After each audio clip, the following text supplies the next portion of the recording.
Hi, it's Dina, and this is Badass Books and Booze. And I promise we're all pretty close to sober at the moment. But tonight, I'm Dina, like I said, and we are joined by Tiffany. Bitch, pay attention. I said hello. And Gina Can you Whitney. not hear me? No, well, there was like a huge delay. And Gina Whitney, who is my Yankee bitch, and she says cheers. So, and she's I don't know, what the hell are you drinking tonight, Gina? Belvedere. Oh God, this show's gonna be a total clusterfuck. Gina, why are we lagging? What? We're lagging. Oh, are we lagging? Yes. No, sound and video are close. It must be lagging on your end. Let me log out and I'll get back in. Okay. Okay. And we're going to start with it. We're going to continue with that. So, and then Tiffany, who will be back shortly, is down here. I have to talk about my books real quick. margaritas. So, and then Gina, who is like my favorite Yankee of all time ever.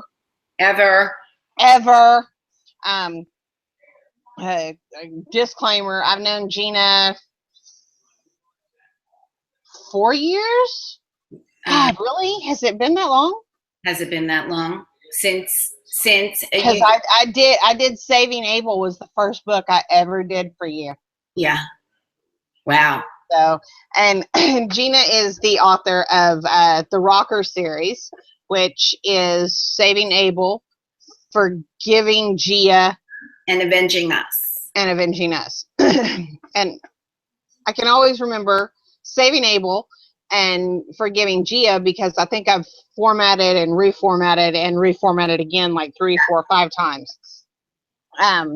Because you know what? I don't think anyone's ever completely happy with their finished product. Wait. I've always been happy with your product. But you know what I'm saying is, I think you go back and you look at it, 3 months later, 6 months later, a year later, and you're like, well, wait, I want to change this. And from my point of view, as a formatter, if it's like 30 different things, right, then I can change them pretty easy. But if it's more than 30, it's really better cost effective to reformat everything. That is invaluable to authors is beyond the beta reader. It just seems these days you cannot get your hands on somebody who's good with proofing. And even if you pay somebody independent proofing, you have 2 people beyond that proofer who come up with 5 additional errors. And it could be an error that is the word to, which should be boo, or something that wouldn't necessarily pick up because it's not misspelled, and it's careless errors like that. So, of course, you have to remember that the human brain, once you get into that reading mode, even for a proofer, I mean, nobody's perfect, but, even for a proofer, I saw a post yesterday on Facebook, and it was like a professional banner that was done, like a poster. Right. 2 words were transposed. Nobody caught it for 4 weeks, and this thing went viral. Nobody caught the mistake because the human brain automatically transposed the words to where they were supposed to. Now, when somebody pointed it out to this author, did she flip out? No, and it wasn't even an author. It was like a business. Oh. And they were like, hey, thanks to so-and-so for pointing this out, but this has been out there for 4 weeks and nobody even noticed. Well, yeah. Well, and because I think for the most part, most people realize everyone's human. And, a lot of people bitch, whine, and moan about, oh, there's so many mistakes. Well, my idea of so many could, encompass so many different things. My idea, for the most part, of mistakes is your formatting looks like crap. Now, Tiffany's idea of a mistake, because she's an editor, is there's, typos, there's transposed words. So, errors are subjective. You know, what I'm going to be irritated about might not bug anyone else. So, but anyway, Gina, Yes. my favorite Yankee. And I've got pictures of me and Gina together where we're mushing boobies. Well, no, we're really not, because Gina's so much shorter than me. You were wearing, not only are you taller than me, you have the balls to wear heels. Man, you know what? If I was 6'6", I would be fucking thrilled shitless. So that's why I wear 3 and 4 and 5. Well, you're gorgeous. And No, it shit. doesn't matter, but there you go. But as far as formatting, for me, you're it. So I would always go to you, and I'm thankful to have you in my life. But, you know, getting back to those errors that drive me crazy, of course. When you get somebody who says to you, my God, I live for your books or your word, and then you come across this, you know, a few of these errors, and I think to myself, oh my God, I want her to be perfect, and it kills me or pains me that you're not. And then they relay this to me in a PM, and I'm just like, oh God, it's been, and you know, and it's like, oh my God, and you thank them, of course. Thank you so much for letting me know. Well, yeah, I think that you should thank them, but there are so many people who are like, I don't care. No.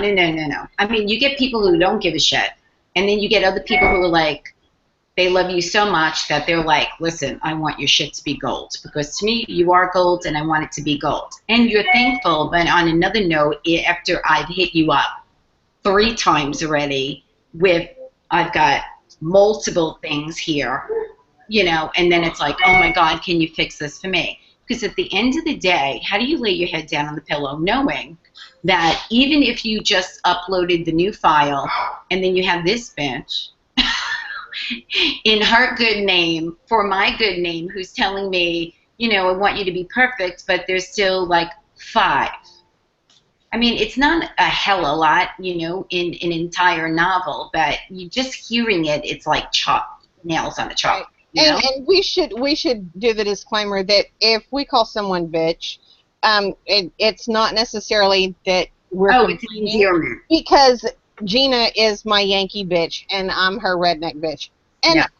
Tiffany is everyone's redheaded bitch. So we're good with that. We're good. We So, are good. Yeah, term of endearment on It is. this show, at least. So, but you started off with Saving Abel, Right. which was, honestly, I'll tell you flat out, Saving Abel was my first ever BDSM book that I formatted. Not that I've read. Uh-huh. Not that I've read. But it was because you know what, I've mentioned this before. I read like the first ever BDSM book that came out, and it was in '93. I shit you not, and I was in shock. You know, '93. We talked about on the last show. Yeah, the Panic Snap book. You got it, didn't you? I didn't get it yet, no, because it was like $12 for the ebook. Yeah. I was thinking I should buy the paperback. I was actually trying to find the first edition. It was insane for me as a reader. So when you told me that you had Saving Abel, and it was about it was about a rocker dude. Yeah. And then you know you've got like Piercings. the piercings. The piercings, which I had to go and look up. Well, because, yeah. You know, a lot of, you know, people say, oh, yeah, well, he's got a Prince Albert. Well, okay. Who doesn't? Yeah. Here's the thing with those kind of things. People say they've seen or they heard or they know, but most likely not. It's very far and few between that I think that a male is that selfless in his life that they would go through that kind of shit to pleasure a woman. Right. So in writing this book, I built the ultimate man, you know, built on some truths you know. So that's how that book went, and that was not my first erotica, but my first step I into don't know, because you know what, I consider Saving Abel the your first right. dark BDSM. Yeah, So, and dark. there's a lot of dark and a Yeah, lot of BDSM, right. and but yours was my first, and then you followed Saving Abel. Because tell me about Abel. Tell me about Abel. Like, I've never heard of your books before. Okay, well, Abel Gunner, son of a lawyer, and I consider Mr. Abel a silver fox. And if you follow along in the series, you will come to know him and assume, rightly so, that he is also a dom. So there's that dominant gene there, and you see the way he handles himself. Abel is, I wouldn't say misguided, but he has some triggers. And, you know, being in that whole rock world, I think, where there's sex and there's drugs and there's, you know, There's not sex and drugs in rock and roll. it's pervasive, let's say. It's as a 20-something how he deals with it. And I think, you know, he has, like certain women have mommy issues. He has, for a boy, a mommy issue. And we come to see his mommy issue in Forgiving Gia, and then again in Avenging Us, why he has this, you know, dislike for his mother. And I think, you know, to compensate for this dislike or this emotional upheaval in him, he has these control issues. And part of, you know, BDSM is obviously control, or being that alpha male. You know, the thing is with me, with the BDSM angle, it's more than the sexual play. I'm more about, with all of my books, you know, Christian Grey. Okay, what made Christian Grey the way he is? I'm more interested in that than I am was too. the interest of how he did or what he did to her. I was the same exact way. I thought I was like the only one. Right. So my dark, where the dark comes for me is I always lean towards exploring why he is the way he is, and how he got there, how he maintains, and how he evolves from there. So, I mean, that's my interest, and I think it's a lot of people's interest. They don't know it, though. I like the psychology of it. Exactly, exactly. So we deal with, I think with any of my books, we deal with real life issues that people deal with every day, and people just skirt over or they don't talk about because it's not politically correct, or they like to write about unicorns and beach reeds and frolicking in the waves, and that's just not me. It's nothing that interests me, and I don't knock people for writing it. I don't knock people for reading it. It's just not where my mind is. It's unrealistic to me. So, you know, you have a guy who comes from money, who is the way he is. Well, why is he so careless, or why does he have this need or gratification that needs to be met this way? You know? And suppose you meet someone who would be a great sub, who's like me, you know, who isn't really into being a sub, who maybe wants the kinky sex but isn't about submission or doesn't really know, you know. So there was that rub where you would fit in that kind of relationship. You know, would you be a sub or a dummy, you know, in that kind of relationship, and how that would go, and how accepting he is and untraditional, because at the end of the day, you're still in a working relationship, you know? So, and Gia just wants to be and yet flat out refuses, which is completely me. Really? Because I I figured would be that a sub. I figured that from what I skimmed, Mm. that Gia because of her mother Right. was a sub, because she had been browbeat so much by her mother that she was a sub. Right. Right. Because at the end of the day, she really wants to be accepted and loved.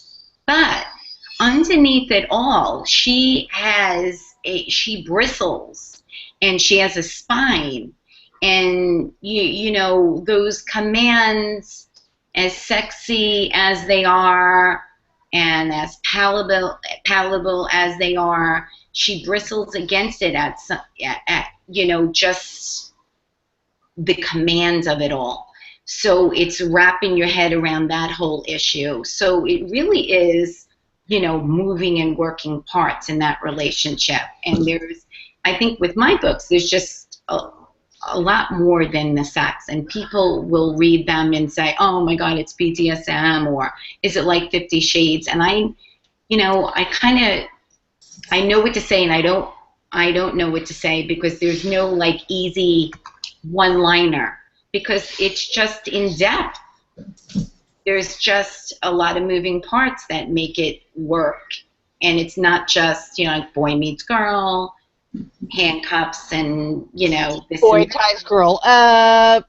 No. Boy brings out anal plug and Right. cat o' nine tails. So There's you like get a girl who is a girl that does it for you, who refuses to submit, and a girl who feels like she wants to submit but she can't, you know, and loves this guy, and you know, submits sometimes and other times she can't. So it's like, you know, she's in. So how much give and take do you actually have?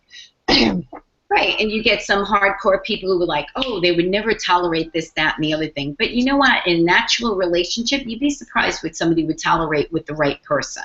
Oh, absolutely. So Absolutely. how could you honestly say, oh, I would never? Because he sees what she's going through, and you know, how emotional, and he knows how he is. So you'd be surprised how you give. And Well, you know what? Just like they say, he would never or she would never. They also say, which is such a fucking cliche, the heart wants what the heart wants. Well, do you think the heart knows that the heart that it wants is not a submissive heart? No, the heart doesn't fucking know. The heart's like, okay, we're going to make allowances, we're going to make compromises so that the heart can have what the heart fucking wants. So I totally get that. That said, no. Me? No. Ever? No. you're right. Because, you know, I think, no, we're not going to go there right now. So anyway. Well, what Gina was saying, like when you're talking about, you know, when you say he would never, she would never, you also have to understand that in those types of relationships that there is a transfer of control, and there are limits, and there are agreements made between both consenting parties. So if, you know, if sub says, I call a limit on this, Dom has to respect that. Well, And it's not like that in every single. He slips in book 2, and like he's recovering. He slips and gets involved in drugs and whatever, and she decides to go in and submit and bow to him and this and that, and he lifts her off the floor because it's like he realizes that, or in this particular part of the story, he's just not worthy of this. You know what I'm saying? And sometimes things are lost in the translation. You know, Right. because she's thinking this is what he needs or wants, and it's not. You know, or it brings it to the forefront, and he realizes some things. What I'm saying is sometimes these books, and oftentimes, it's way more than smut at the end of the day. Right, there's a whole psychological factor It's involved. not just smut. There is an entire 2 human beings here and other players in the scene that you have to get into their head and this and that. And oftentimes we craft this story around so many emotions. And I think for me and my readers, that's why they like that, because it's not only hot and explicit. It's not only hot and explicit and because a guess what? step on the wild side. It's also, Are you gonna have a honestly, it's a rocker? fucking love story. It's not, I'm just going to whip you for the fucking sake of whipping you. I'm not going to demean you for the sake of demeaning. I'm not going to dominate for the sake of dom, and I'm not going to submit for the sake of submission. There's a whole backstory and a deep Yeah, when a reader emotional can bond see both between people are struggling and they are so much more powerful together, I think, I mean, that's realistic to me. And that's every day. What we go through, where we look for someone to make us stronger, and when we're unified, we're powerful and we feel that we can stand against everything. And that's, for me, what I seek in these books with these characters. So when people are like, oh, you write sex, I'm like, that's part of it. Sometimes the sex is explicit, and that's what people can't wrap their heads around. But, when you're writing about a rocker, the rocker is not going to identify the object as a vagina. I mean, let's get real. He has piercings. He's not calling it that. right. So, yeah, he's going to call it what he calls it. It's a college of University of North Texas. Yeah, 100%. Am I really writing about Going by a meme that is currently going on, College of University of or I'm going to write about this pierced-hatted rocker who's, a dom, and we're just going to be like, and then he took me into the bedroom and eased off my panties. Fade to black, yeah. Yeah. Bunch of fade to black. Because you know what?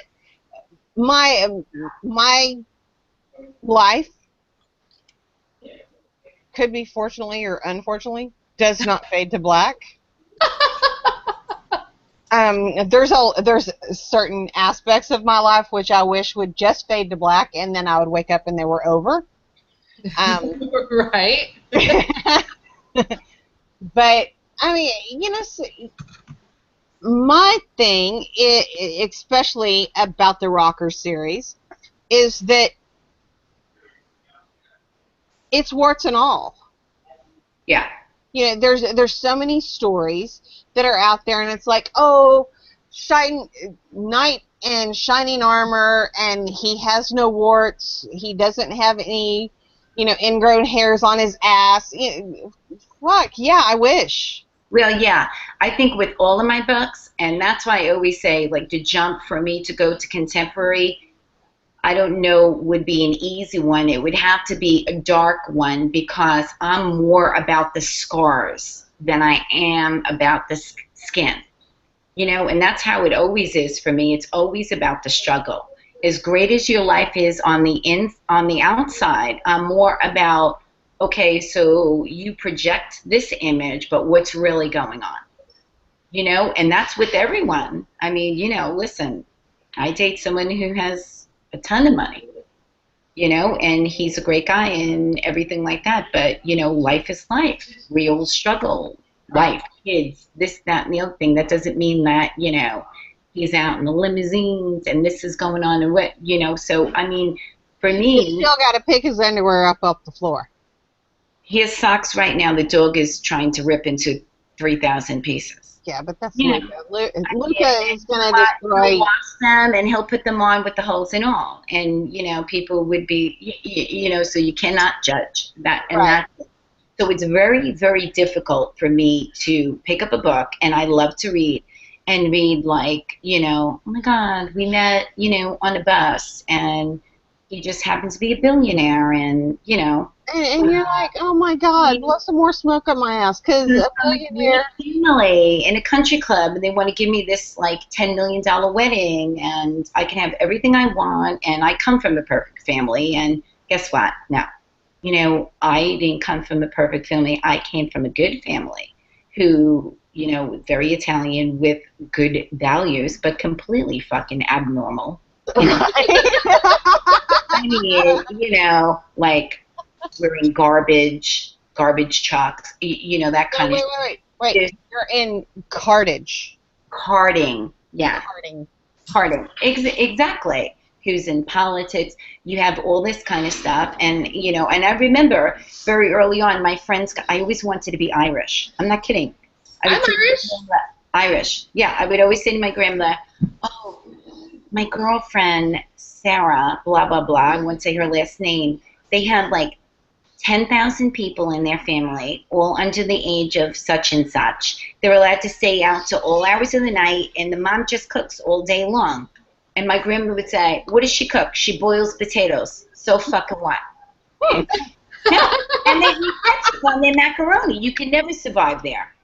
Right? Never. And when my friends came over, she would be screaming. People screaming, and there's all this going on, this and that. And I would say, oh, come in, you know. Oh, and Grandma, and I'd try to say, hello, Grandma, Grandma. And she's like going like this, like that. And I'm like, Grandma, Jessica's here. And she would be like, oh, Jessica. My friends would, Give me a hug. my friends would quit. And they would say, oh, my God, are they having a fight? I'm like, no, that's how they talk. They're not fucking fighting. They love each other. Right. My grandmother would stab him in the head. They'd kill anyone who gets in their way. So, and, okay, because I know you, and I Right. get it, you know, and because we've had many drunken ass conversations about families. I get all of that. But I want to talk because I think this is completely new for the reading public. Yeah, You did the Mafia book, but you had a twist. yeah, And the twist was Luca, who you named your dog after, and I don't want to get into that because that's a whole big fucking psychological issue that I think you have issues. yeah. But Luca, your character, is a Pyromania? not a ding, it's a pyromaniac. I couldn't have done that better if I tried, right? Yeah, yeah, yeah. And it's so that okay. First off, I haven't seen a lot of Mafia books. Second off, I've seen like 0 pyromaniac books. Oh, yeah. Well, you know me pushing the triggers. Here we go. So with Luca, I thought pyromania, it's an impulse control. And it's something where you don't have a lot of control in your life and you look to control something. So you have that. With her, Allison, in the book, it was, how do you get past the topic of rape? Suppose you're in love with your brother's best friend from across the street, and he's been part of your family for 10 years. And this guy goads you to come over his house and whatever it is, get you drunk. That's that motherfucker on fire. No, I'm sorry. Right. Over, and you're just so happy to be in his company. And things happen, you get you lick it up, whatever it is. But what would happen if you're too young to actually understand what it is to be preyed upon? And you're just so happy to be in this person's company that you don't give a fuck. Like, as a woman, you're just so happy to be in a room with him without other people and that he's paying attention to you. What would happen if your body betrayed you? Like, you had an orgasm in the middle of all this, but meanwhile, he sexually assaulted you. So it was my way to get around the rape issue without glorifying rape, because people freak out about that. Like, if you write about, like, she was raped and you can't talk about it and this and that. But what would happen, because that's a legitimate issue, that if you were truly, let's say, infatuated with somebody and you just didn't know better because you're so young and naive, but this guy dropped you like this, sent you on your way across the street and never looked your way ever again. What do you do with those feelings? Me personally, you don't want to get into what the fuck I would do. Right, but what do you do with those feelings at 15? You see what I'm saying? Oh my God, because 15, you're like nothing but like a walking hormone. Male or female, you're a walking hormone. Right. But for a girl. Honestly, that's the thing about your books. All of them. I mean, Power of a Woman, Luca, and Power of Woman does have a new cover. Yes. And, that one's more specific mafia because, you're an Italian American. And I'm sorry, if you did not write a mafia book, I think I would have an issue. Right? Because, no, I mean, please, I know Gina. I know. And so I talked to Gina, and whether or not Gina is involved in the mafia, I talked to Gina, and because she is so Italian and so over the top Italian, especially on a personal level with me on daily conversations, I automatically think mafia. Not that you are mafia. Well, I'm just saying it's a cultural thing. And it's how you grow up, and we laugh, and I was telling my boyfriend this, my uncles would come over, they come in from, you want to hear something, and this is completely private and completely true. Wait, completely private? Then well, everybody say goodnight. No. Good night. Well, I'm just saying, we can say goodnight because we only got another minute of this, and then I'm supposed to end it anyway. Oh, really? Yeah, because this one's only 30 minutes. Oh, okay. So if you want this one to go out to at least 300 people, then you can keep going. Well, I'm saying that in my life, even as a young girl, my sister was 5 years younger than me, became a woman ahead of me.